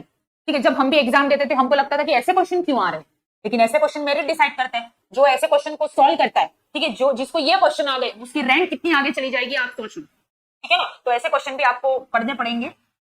नेक्स्ट है all of these are characteristics of ground water except, ground water जमीन का जो पानी होता है उसके कैरेक्टरिस्टिक है एक को छोड़ के। ए ऑप्शन है cheapest source of water for small community, B high in mineral content, required no water treatment, D more prone to contamination than surface water। चलिए आंसर करेंगे, क्या राइट आंसर रहेगा? यहाँ पे पूछा गया है कि ग्राउंड वाटर का कैरेक्टरिस्टिक्स कौन सा है एक को छोड़ के। तो देखिए चीपेस्ट है, कोई चार्जेबल नहीं है, बारिश का पानी नीचे आ रहा है, ग्राउंड में है, गड्ढे में है, इधर उधर है, फ्री ऑफ कॉस्ट है। तो पानी कितना महंगा हो गया है आजकल, तो ये तो होगा नहीं, क्योंकि हमें पूछा है कौन सा नहीं है। हाई इन मिनरल, बिल्कुल बिल्कुल हाई इन मिनरल कंटेंट में होता है वो पानी। C required no water treatment, लेकिन more prone to contamination than surface, ये बात गलत है, ये कंटामिनेटेड नहीं होता है, सरफेस वाटर से ज्यादा कंटामिनेटेड नहीं होता है, सरफेस वाटर ज्यादा बेटर होता है, ऐसा बोला गया है। नेक्स्ट यहाँ पे है the most appropriate nursing action for a new born suspected to have tracheoesophageal fistula. Detail में क्लास ट्रेकियोइसोफेजियल फिस्टुला मैंने ही पढ़ाई है, ऐप के ऊपर जाके आप देख सकते हैं, फ्री कंटेंट अवेलेबल है, तो आप एक बार जाके उसको जरूर देखना, आपको बहुत अच्छे से समझ में आएगा, ठीक है ना। पीडियाट्रिक का पोर्शन है, तो बहुत अच्छा है आपके लिए, और बहुत इजी तरीके से मैंने एक्सप्लेन करके पूरा पढ़ाया हुआ है, तो आप वहां पे जाके एक बार देख सकते हैं, ठीक है। आप आंसर करिए।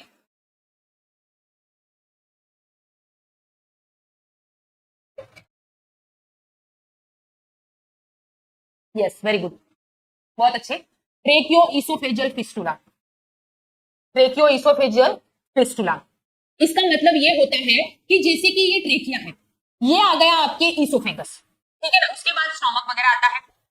अब इस ट्रेकिया इसोफेगस के बीच में हो सकता है कोई अदर पाथवे है, कोई फिस्टुला फॉर्म हो गया है, ठीक है। फिस्टुला फॉर्म यानी कि ये 5 प्रकार के होते हैं टोटली। इसके अंदर क्या होता है कि या तो आपके जो ट्रेकिया है वो इसोफेगस से जुड़ा है, लेकिन वो दूसरे रास्ते से, ठीक है, ये जो है ये रास्ता बंद है, या फिर इसोफेगस जैसे कि ये है तो ये दोनों बंद है, ऐसा भी हो सकता है।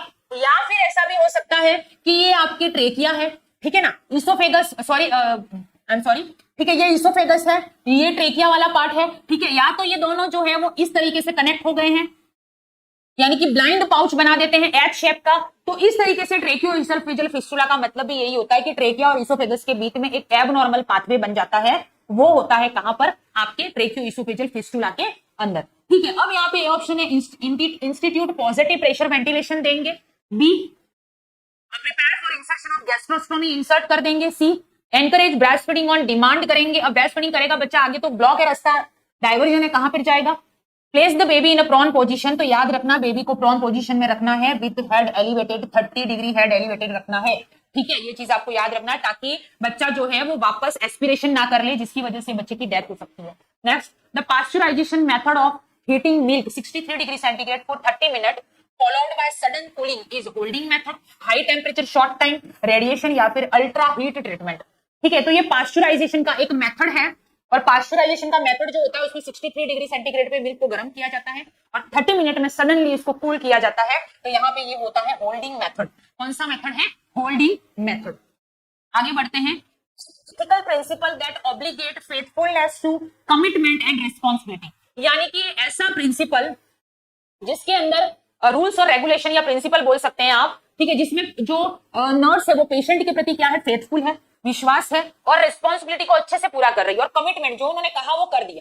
ठीक है ना, वैसे टाइप की अगर कोई नर्स के अंदर क्वालिटी है तो वो क्या होता है? वेरासिटी, बेनिफिशियंस, फिडेलिटी या नॉन माल एफिशिएंस। बहुत इंपॉर्टेंट है, एग्जाम में हर बार एक क्वेश्चन इससे रिलेटेड आता है। ये चलिए देखते हैं। तो यहाँ पे वेरासिटी मतलब कि to telling the truth, to telling the, यानी कि हमेशा सत्य बोलना, झूठ नहीं बोलना है। पेशेंट के सामने आपको झूठ नहीं बोलना है, सही बोलना है। ठीक है। बेनिफिशियंस का मतलब होता है कि पेशेंट के फायदे के बारे में सोचो, पेशेंट को कैसे ठीक करना है, पेशेंट के लिए पॉजिटिव बोलना है, पॉजिटिव सोचना है, वो होता है बेनिफिशियंस। नॉन माल एफिशिएंस यानी कि ये एक नेग्लिजेंस होता है, इसके अंदर नेग्लिजेंस माल प्रैक्टिस आता है। ठीक है, तो उसका मतलब ये है कि आप पेशेंट को, जैसे कि आपको इंजेक्शन लगाना था 12 बजे और आपने उसको नहीं लगाया, आप भूल गए, नॉन माल एफिशिएंस। ठीक है ना, अगर कोई इंजेक्शन आपको डॉक्टर ने बोला कि ये आपको लगाना है, इसको एलर्जिक रिएक्शन हो सकती है, आपने नहीं लगाया, पेशेंट को एलर्जिक रिएक्शन हो गई, पेशेंट वॉमिटिंग वगैरह, नोजिया वगैरह आ रहा है, उसको किसकी गलती? आपकी, नॉन माल एफिशिएंस। ठीक है, तो ये नहीं होगा। फिडेलिटी, यहाँ पे फेथफुलनेस, कमिटमेंट और रिस्पॉन्सिबल कौन सा होता है? C, that is fidelity. Next, which electrolyte level should be checked by the nurse before administration of lithium to a patient? lithium आप सभी को पता है मैनिक ड्रग है, एंटीमैनिक ड्रग है। जब भी लिथियम देते हैं सोडियम का लेवल चेक करते हैं, बिकॉज ये सोडियम के लेवल को क्या करती है? कम करती है, यानी कि लो करती है सोडियम के लेवल को, इसीलिए लेवल चेक करना जरूरी होता है। पोटेशियम, कैल्शियम, सोडियम क्लोराइड, तो यहाँ पे मैनिक एपिसोड है, देने से पहले चेक करना है सोडियम का लेवल, क्योंकि इसका एक साइड इफेक्ट है लिथियम का कि ये क्या करता है, और भी सोडियम को रीनल के थ्रू बाहर कर देता है, किडनी के थ्रू, जिसकी वजह से हाइपोनेट्रीमिया हो सकता है। हाइपोनेट्रीमिया क्लियर है?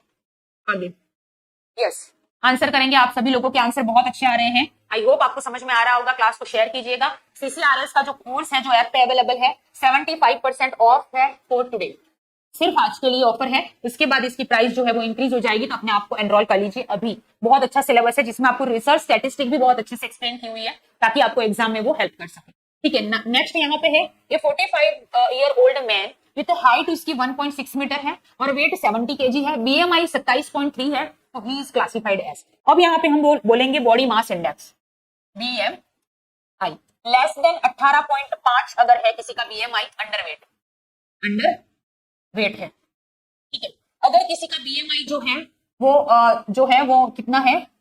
19 से लगाकर आपके है 24.9, यानी कि ये नॉर्मल वेट है। कैसा है? नॉर्मल वेट है।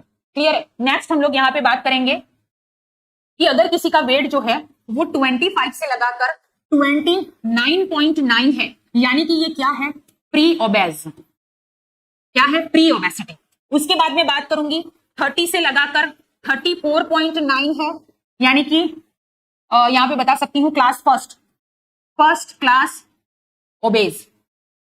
ठीक है, नेक्स्ट अगर किसी का 35 से 39.9 है बीएमआई, तो यहां पे कितना होगा? ये second class obesity, second class obeys. ठीक है, नेक्स्ट अगर मोर देन 40 है बीएमआई, मतलब कि ये ओवरवेट है, यानी कि हम बोल सकते हैं इसको मॉर्बिड ओबेसिटी। क्या बोलते हैं? Morbid obesity. क्लियर है? तो ये क्राइटेरिया याद रखिएगा, बहुत इंपॉर्टेंट है। तो यहाँ पे यही पूछा है 70 केजी है, बीएमआई 27.3 है, तो कितना रहेगा? तो यहाँ पे ये जो है वो प्री ओबेज है। 27.3 किसके अंदर आता है? प्री ओबेज में, तो बी यहाँ पे आपका करेक्ट आंसर बनेगा। नेक्स्ट है the assignment by chance of intact group of participant rather than individual participant to treatment condition is. A option है cluster randomization, B cluster sampling, C quota sampling या D cohort randomization. Research का question है, again answer करेंगे। क्या right answer यहाँ पे रहने वाला है आपका? Everybody give answer.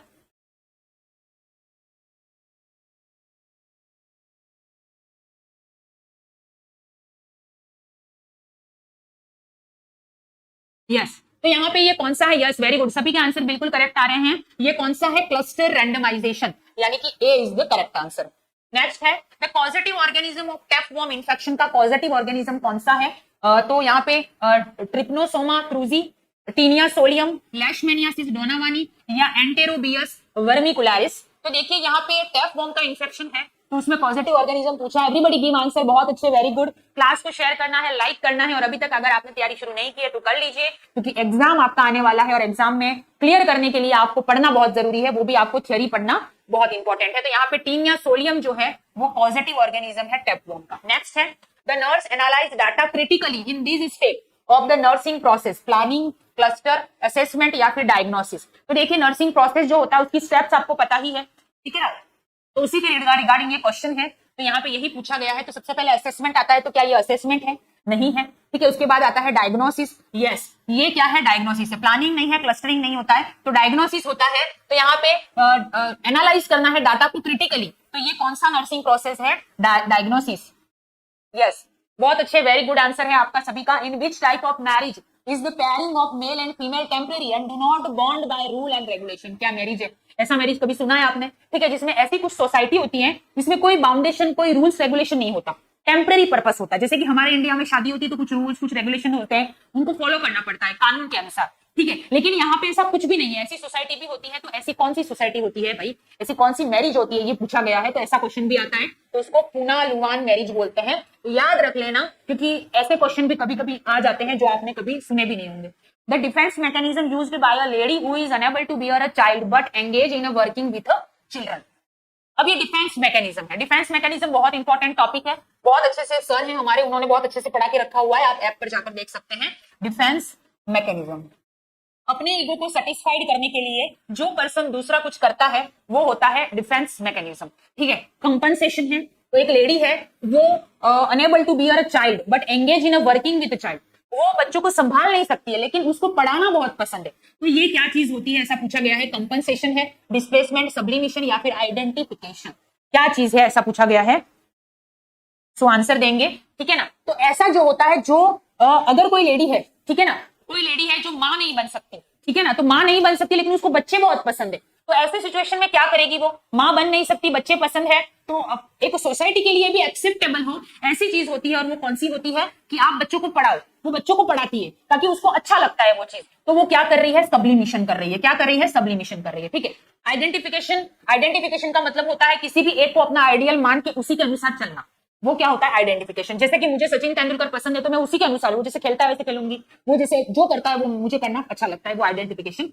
डिस्प्लेसमेंट यानी कि कोई पर्सन है, एम्प्लॉय है, बॉस है, वो कहां पे जा रहा है? किसी ऑफिस में जाता है, ठीक है। जब वो ऑफिस में जाता है उस टाइम पे हो सकता है उसके जो बॉस है उसने उसको कुछ कह दिया या फिर कुछ डांट दिया, तो वो अपना गुस्सा घर पे आके अपनी फैमिली पे निकालता है। उसके फैमिली के अंदर बच्चे हैं तो उसकी मदर जो रहेगी वो बच्चे के ऊपर अपना एंगर जो है वो शो करती है। बच्चे हैं वो अपना टॉय वगैरह होता है उस पर अपना शो करते हैं, तो ये जो होता है वो क्या होता है यहाँ पे? डिस्प्लेसमेंट। कंपनसेशन यानी कि कंपनसेट करना अपने आप को, तो ये भी नहीं होगा, तो सब्लिमिशन यहाँ पे राइट बनेगा। नेक्स्ट है which of these is a secondary stressor, यानी कि प्राइमरी स्ट्रेसर और सेकेंडरी स्ट्रेसर, दो तरीके से स्ट्रेसर होते हैं। ए है यहाँ पे पेन, दूसरा injection of micro organism, cold weather या death of spouse.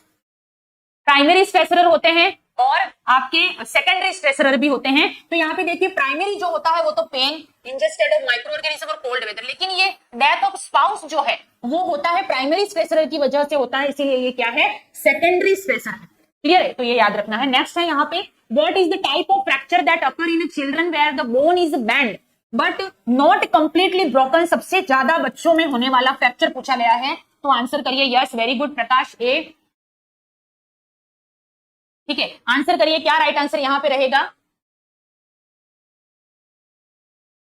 A and D में कंफ्यूजन है। तो देखिए यहाँ पे पूछा गया है सेकेंडरी स्ट्रेसर, एक होता है प्राइमरी स्ट्रेसर, ठीक है। प्राइमरी स्ट्रेसर जो होता है इसके अंदर ऐसा जैसे कि पेन हो रहा है आपको, ठीक है, अपने आप ही हो रहा है, वो किसी सेकेंडरी चीज की वजह से नहीं हो रहा है, ठीक है। माइक्रो ऑर्गेनिज्म को इंजेस्टेड हो गया तो उस टाइम का। नेक्स्ट कोल्ड वेदर है, आपको ठंड लग रही है, कोल्ड वेदर है, तो वो प्राइमरी हो गया। डेथ ऑफ स्पाउस यानी कि हो सकता है कोई मेल है, कोई मतलब हस्बैंड है, उसकी वाइफ की डेथ हो गई, ठीक है, तो वो वाइफ की डेथ जो हो गई वो सेकेंडरी स्पाउस है, ठीक है। तो यहाँ पे डेथ ऑफ स्पाउस जो है वो सेकेंडरी कहलाता है। नेक्स्ट यहाँ पे मोस्ट फ्रैक्चर पूछा गया है, यस तो यहाँ पे बच्चों में होने वाला जो फ्रैक्चर है वो कौन सा होता है, तो आपको याद रखना है ग्रीन स्टिक फ्रैक्चर। कौन सा? ग्रीन स्टिक फ्रैक्चर याद रखना, जो कि एक इनकम्प्लीट फ्रैक्चर है। कैसा फ्रैक्चर है? Incomplete fracture.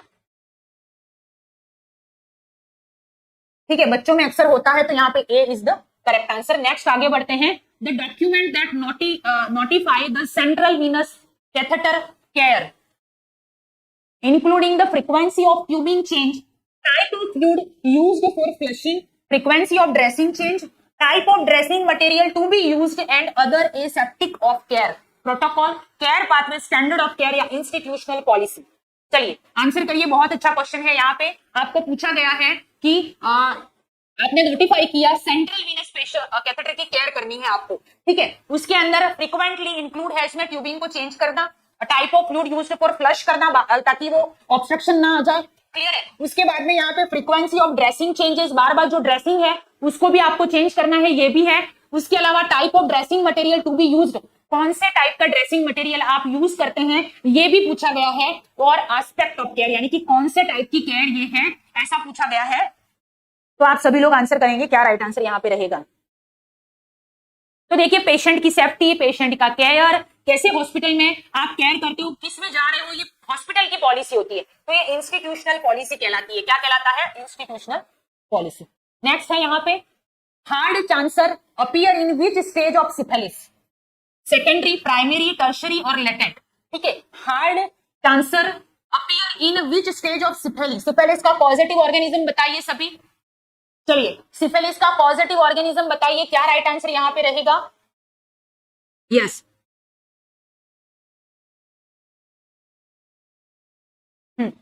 तो देखिए, यहाँ पे हार्ड चांसर का मतलब होता है एक अल्सर होता है सिफिलिस में, इसको जो होता है पेनलेस अल्सर।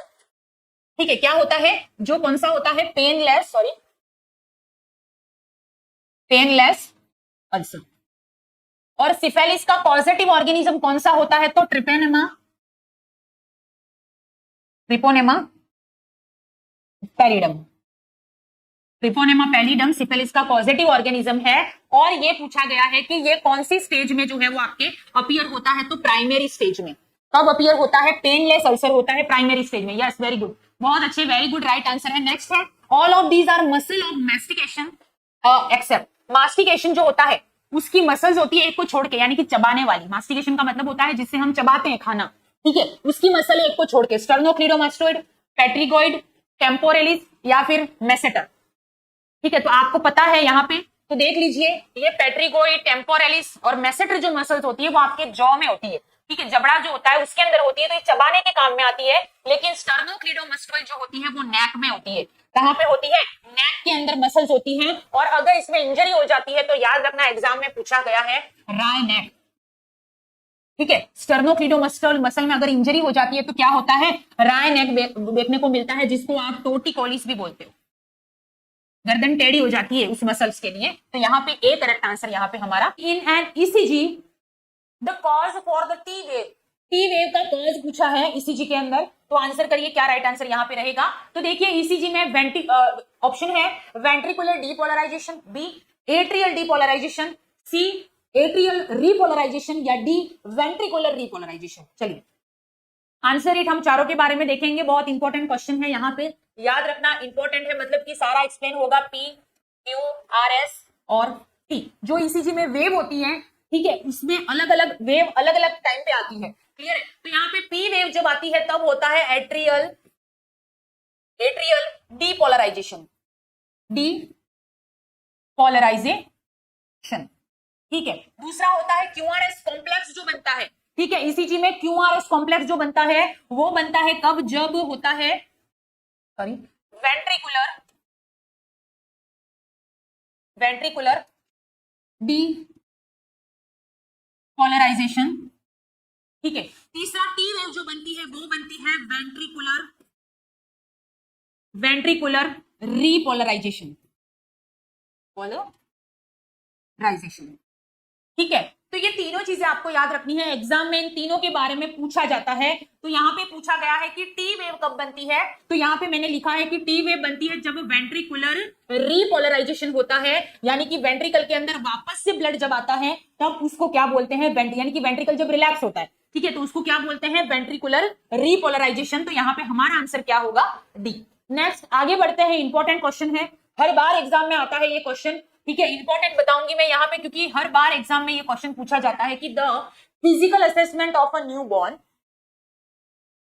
ठीक है, फिजिकल, हाँ प्रीलिम्स का पेपर जो है वो हम लोग कल सॉल्व करवा चुके थे, आप देख सकते हैं जाके, ये नहीं आया था ये क्वेश्चन जो है आपके दूसरा पेपर है, ये प्रीवियस ईयर का पेपर है, ठीक है, CCRS का पेपर है, ये जो प्रीलिम्स का जो पेपर है वो हम लोग इसी चैनल पे अपलोडेड है, कल सॉल्व करवा दिया है क्वेश्चन, तो आप वहां पे जाके एक बार देख सकते हैं। मेडिको इमरान, आप बहुत टाइम से किरोशा एकेडमी से जुड़े हुए हैं, मुझे पता है, ठीक है। चलिए, तो यहाँ पे हम अदर PYQ सॉल्व कर रहे हैं, यहाँ पे जो आपके एग्जाम के लिए इंपॉर्टेंट है, अपकमिंग एग्जाम जो होगा उसमें, ठीक है। तो the physical assessment of a newborn indicate the absence of femoral pulse, this is an significant sign of, ये ऑप्शन है patent ductus arteriosus, B aortic stenosis, C coarctation of aorta और D ventricular septal defect. चलिए answer करेंगे, class को share कर दीजिए एक बार सभी बच्चे, ताकि और भी बच्चे कनेक्ट हो जाए।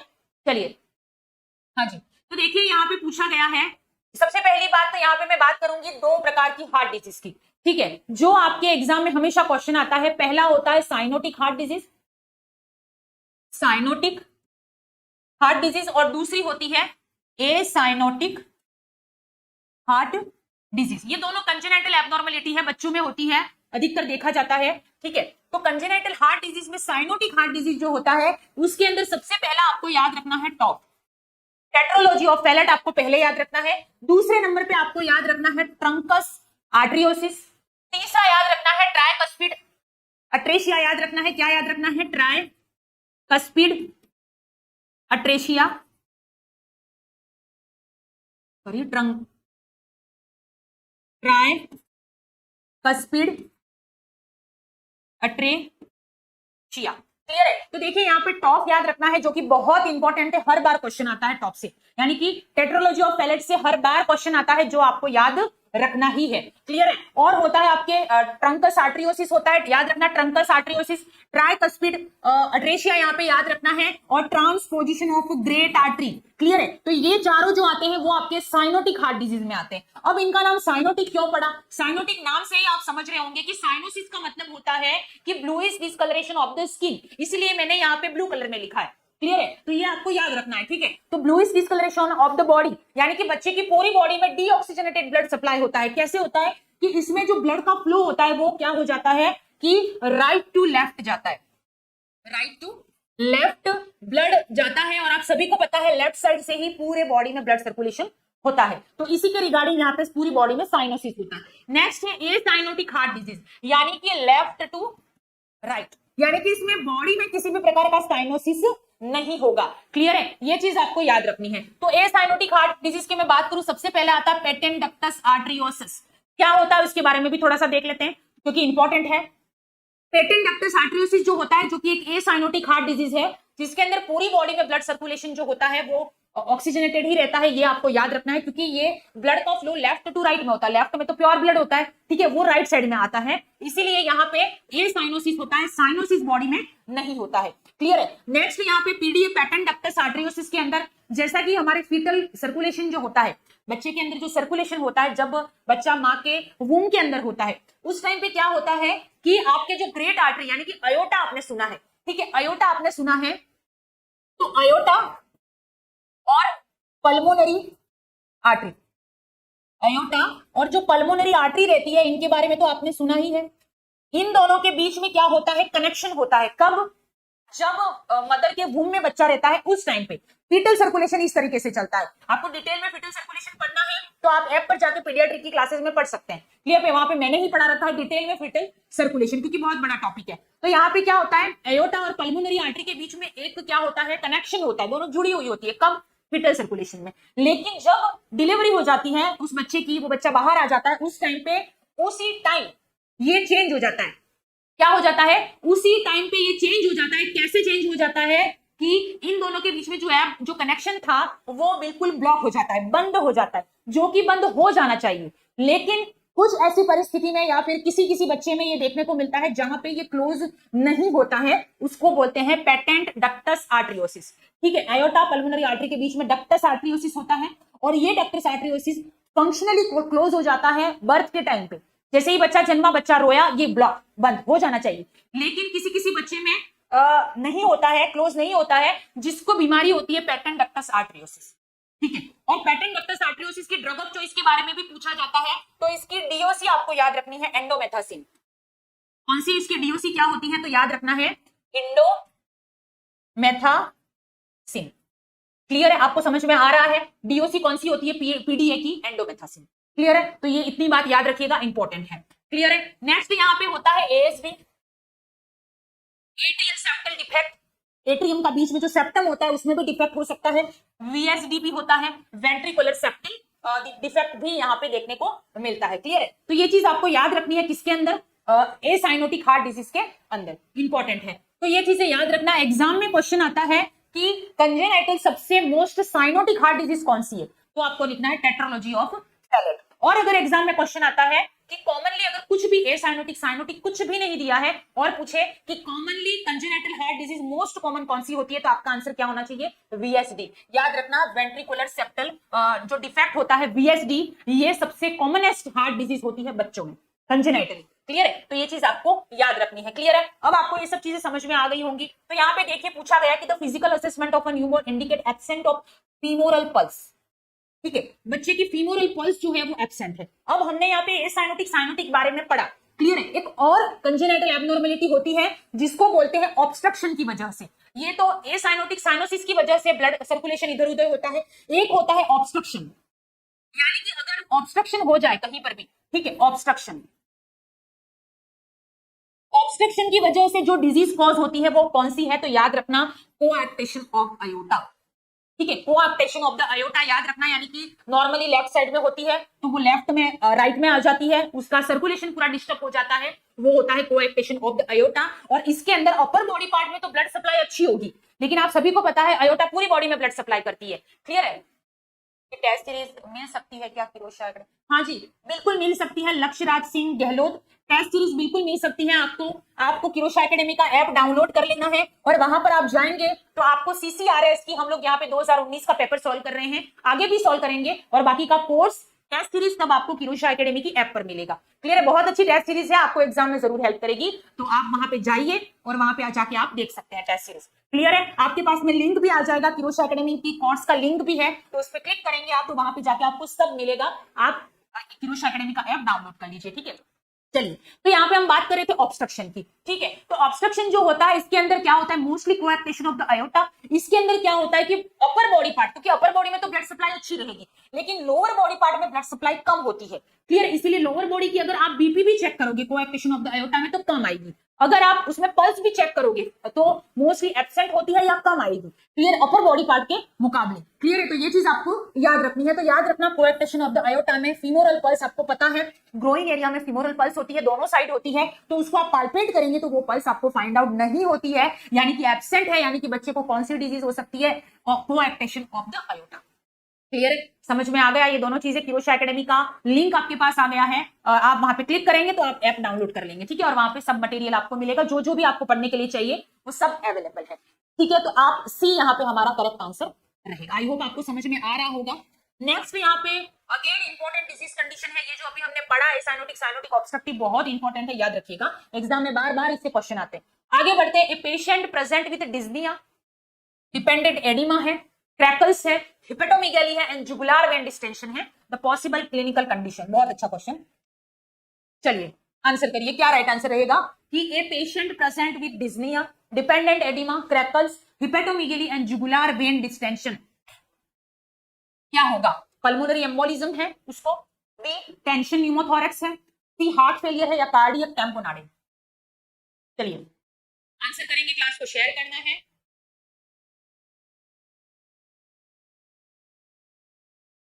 यस, वेरी गुड, डॉक्टर सूरज, हिमांशु, प्रकाश, बिल्कुल सही आंसर है आपका।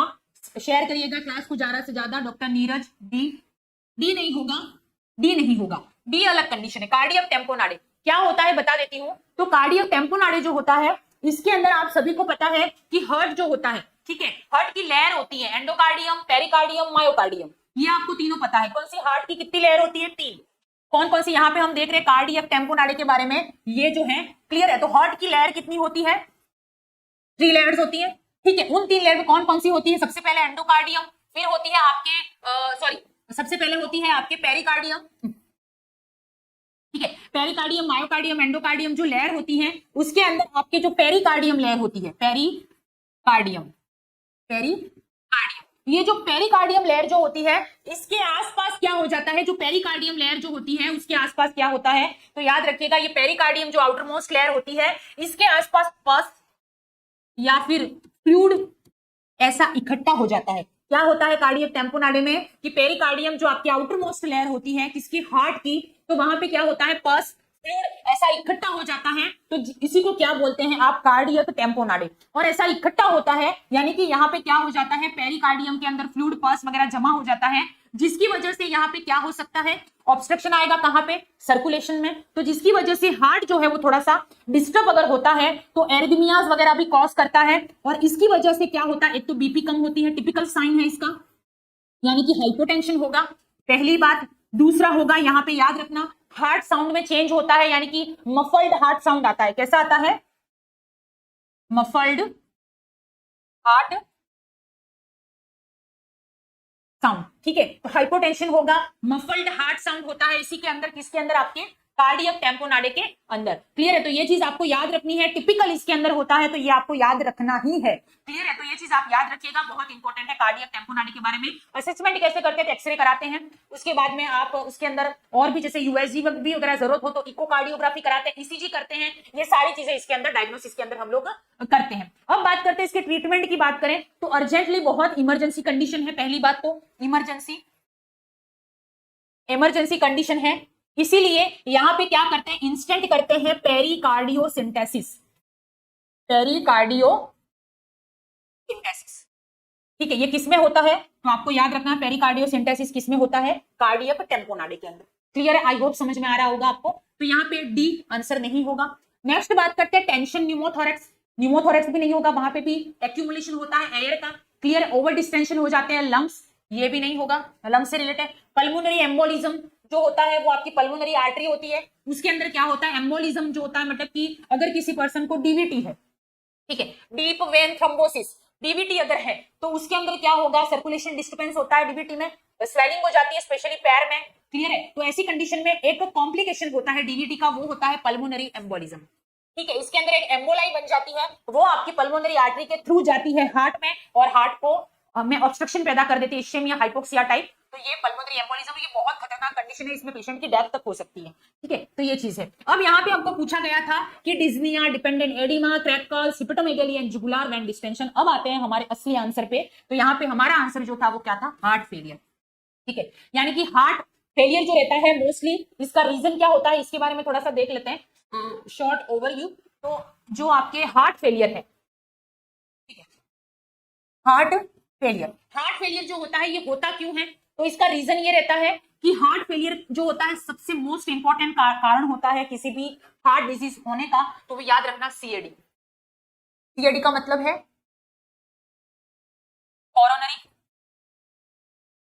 आर्टरी डिजीज, ठीक है। कोरोनरी आर्टरी डिजीज जो है वो मेन रीजन है सीएडी का। क्लियर है? सॉरी, आपके ये हार्ट फेलियर का। क्लियर है? सीएडी होता क्यों है? एक्सेस कोलेस्ट्रॉल डिपोजिशन जब हो जाता है उस टाइम पे सीएडी देखने को मिलता है, जो कि जमता चला जाता है, ट्राइग्लिसराइड का लेवल बढ़ जाता है। कोलेस्ट्रॉल डिपोजिशन की वजह से बॉडी के अंदर जो कोरोनरी आर्टरी होती है, जो आपके हार्ट को ब्लड सप्लाई करती है, उसमें डिपोजिशन होता है, और उस डिपोजिशन की वजह से क्या देखने को मिलता है आपको? वहां पे जो है कई प्रकार की बीमारी, जैसे कि मायोकार्डियल इंफ्राक्शन, एंजाइना पेक्टोरिस और हार्ट फेलियर, ठीक है, ये चीजें आपको देखने को मिलती है। क्लियर है? अब हम बात करेंगे कि हार्ट फेलियर जो होता है वो दो तरीके का होता है। एक तो राइट साइडेड भी हो सकता है या लेफ्ट साइडेड भी हो सकता है, दोनों तरीके से हो सकता है। कैसे कैसे हो सकता है? एक तो राइट साइडेड हो सकता है, एक लेफ्ट साइड हो सकता है। अब जब राइट साइडेड हार्ट फेलियर होता है उस टाइम पे क्या होता है? आपके जो साइन एंड सिम्टम आएंगे, क्लियर है, जितने भी राइट साइडेड हार्ट फेलियर में साइन एंड सिम्टम आते हैं वो हमेशा सिस्टेमिक आते हैं। सिस्टेमिक का मतलब क्या होता है? बीपी बढ़ सकती है, हाइपरटेंशन हो सकता है।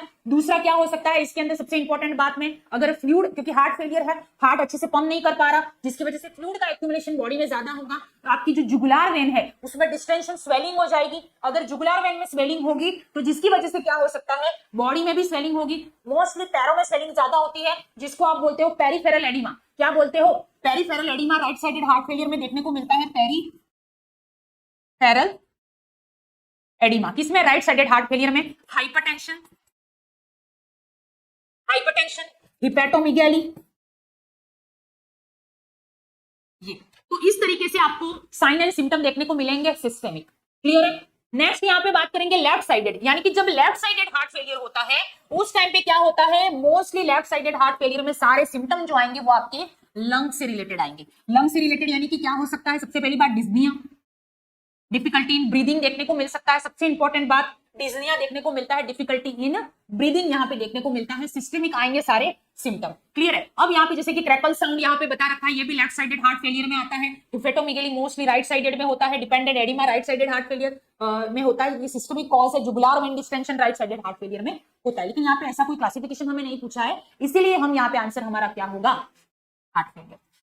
ठीक है, सी यहाँ पे करेक्ट आंसर रहेगा। आपको समझ में आ गया होगा कि हार्ट फेलियर क्या होता है, इंपॉर्टेंट चीज है, आपको याद रखना है। अब सबसे इंपॉर्टेंट बात जो एग्जाम में पूछी जाती है कि हार्ट फेलियर की ड्रग ऑफ चॉइस, डीओसी, क्या होती है। वैसे मल्टीपल ड्रग देते हैं साइन सिम्टम को ठीक करने के लिए, लेकिन मोस्टली जो ड्रग ऑफ चॉइस मानी गई है वो है डिजॉक्सिन। कार्डियक ग्लाइकोसाइड ड्रग है ये, और डिजॉक्सिन का यूज यहाँ पे करते हैं हार्ट फेलियर के केस के अंदर। क्लियर है? तो यहाँ पे सी हमारा राइट आंसर रहेगा। आगे बढ़ते हैं नेक्स्ट। चलिए, हाँ, ये क्वेश्चन है, while assessing the neurological function of a patient the nurse perform the Romberg test as a screening measurement for. Romberg test क्यों परफॉर्म करते हैं, ऐसा पूछा गया है। क्लास को शेयर करिएगा। सीसीआरएस 2019 का क्वेश्चन पेपर यहाँ पे हम सॉल्व कर रहे हैं, तो आपको ध्यान से सारी चीजें देखनी है। और सीसीआरएस की जो बच्चे प्रिपरेशन कर रहे हैं उनका detail course, test series, PYQ सब आपको मिलेगा किरोशा एकेडमी की ऐप पर। डिस्क्रिप्शन में लिंक है, आप वहां पे जाके अपने आप को एनरोल कर सकते हैं। ठीक है? और सीसीआरएस का जो कोर्स है उसके ऊपर, कोर्स के ऊपर सिर्फ आज के दिन के लिए ही 75% का ऑफ है। ये मेरी तरफ से रहेगा आपको, और टुडे ओनली, सिर्फ आज के लिए है, कल नहीं मिलेगा, ये सिर्फ आज के लिए है। क्लियर है? और वो भी 75% का कोर्स पर। ठीक है, तो अपने आप को एनरोल कर लीजिए। Next, while assessing the neurological function, Romberg test के बारे में पूछा है, तो याद रखिएगा, आंसर करिए फटाफट। Romberg test, yes, very good, बहुत अच्छे। मसल स्ट्रेंथ, बैलेंस, कोऑर्डिनेशन या सेंसेशन। तो रोमबर्ग टेस्ट सबसे पहले बात करते क्यों है। तो रोमबर्ग टेस्ट जो होता है वेस्टिबुलर फंक्शन चेक करने,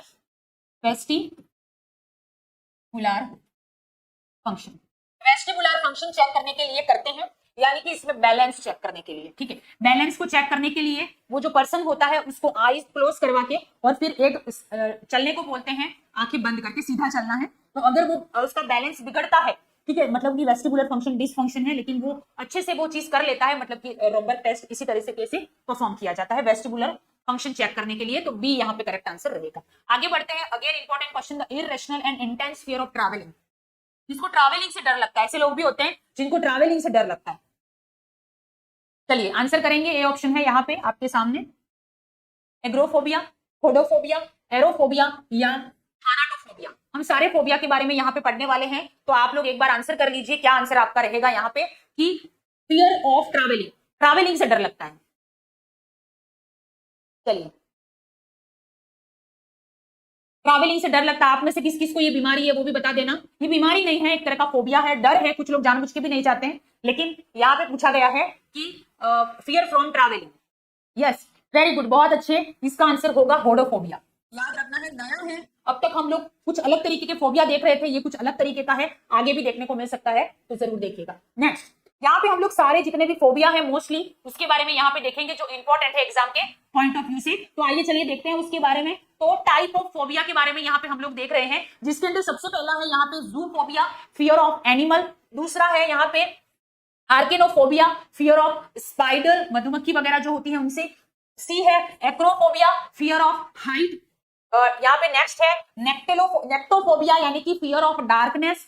नेक्स्ट है यहाँ पे ट्रिप्टेनोफोबिया, यानी कि फियर ऑफ इंजेक्शन। नेक्स्ट यहाँ पे और भी फोबिया है जिसके अंदर क्लस्ट्रोफोबिया, यानी कि fear of closed space. Next है थैनाटोफोबिया, जो भी आया था, फियर ऑफ डेथ। तीसरी चीज नेक्स्ट है यहाँ पे एफिडियोफोबिया, ओफिडियोफोबिया यानी कि फियर ऑफ स्नेक। नेक्स्ट है मीजोफोबिया यानी कि fear of germ and contamination. Next है कलरोफोबिया यानी कि फियर ऑफ क्लाउन। ठीक है, तो ये सारे फोबिया हैं। नेक्स्ट है यहाँ पे अटाइचिनोफोबिया यानी कि फियर ऑफ फेलियर। क्लियर है, फियर ऑफ फेलियर। नेक्स्ट यहाँ पे नोमोफोबिया यानी कि fear of being without mobile phone. Screenshot भी ले लेना, पहले देख लो।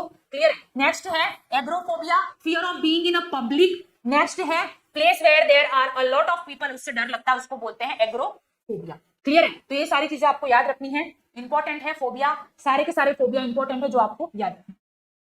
नेक्स्ट आगे बढ़ते हैं, the mineral that regulate muscle contraction and nerve transmission. ये क्लास यूट्यूब पे ही रहेगी, तो आप दोबारा देखकर भी स्क्रीनशॉट ले सकते हो। क्लियर है, कोई दिक्कत नहीं है। नेक्स्ट यहाँ पे the mineral that regulate muscle contraction and nerve transmission is sulphur, magnesium, zinc या कोबाल्ट। चलिए आंसर करेंगे, सिंगल लाइन क्वेश्चन है, यहाँ पे पूछा गया है मसल कॉन्ट्रैक्शन और नर्व ट्रांसमिशन के लिए कौन जरूरी होता है? आयरन, ये जिंक, आयरन वगैरह जो होते हैं वो भी हमारी बॉडी के लिए बहुत जरूरी होते हैं, इंपॉर्टेंट मिनरल्स है। ठीक है, यहाँ पे पूछा गया है कि नर्व मसल कॉन्ट्रैक्शन और नर्व ट्रांसमिशन। यस, आंसर करेंगे, क्या राइट आंसर रहेगा? Everybody give the answer, class को शेयर करना है आप सभी को। बिल्कुल सही, मैग्नीशियम। ठीक है, मैग्नीशियम यहाँ पे करेक्ट आंसर रहेगा बी। नेक्स्ट आगे बढ़ते हैं, एक जीके का क्वेश्चन, आपके जो सीसीआरएस का एग्जाम हुआ था उसमें जीके के क्वेश्चन भी कुछ आए थे, तो वही डिस्कशन है यहाँ पे। Fatehpur Sikri was built by which Mughal empire? Humayun, Jahangir, Akbar या शाहजहां? चलिए आंसर करेंगे, बहुत इजी है, बहुत ज्यादा इजी है, आप आराम से आंसर कर सकते हैं। चलिए आंसर करिए, क्या राइट आंसर यहाँ पे रहेगा? Yes, very good, everybody give the answer. Class को शेयर करिएगा, और हाँ नए हैं चैनल को सब्सक्राइब कर दीजिए। इसी तरह के आपको प्रीवियस ईयर के एमसीक्यू हम यहाँ पे डेली सॉल्व करेंगे अकॉर्डिंग टू योर सिलेबस, जो आपको हेल्प करेंगे अपकमिंग आपके एग्जाम में। चलिए, Akbar, very good, C correct answer यहाँ पे हमारा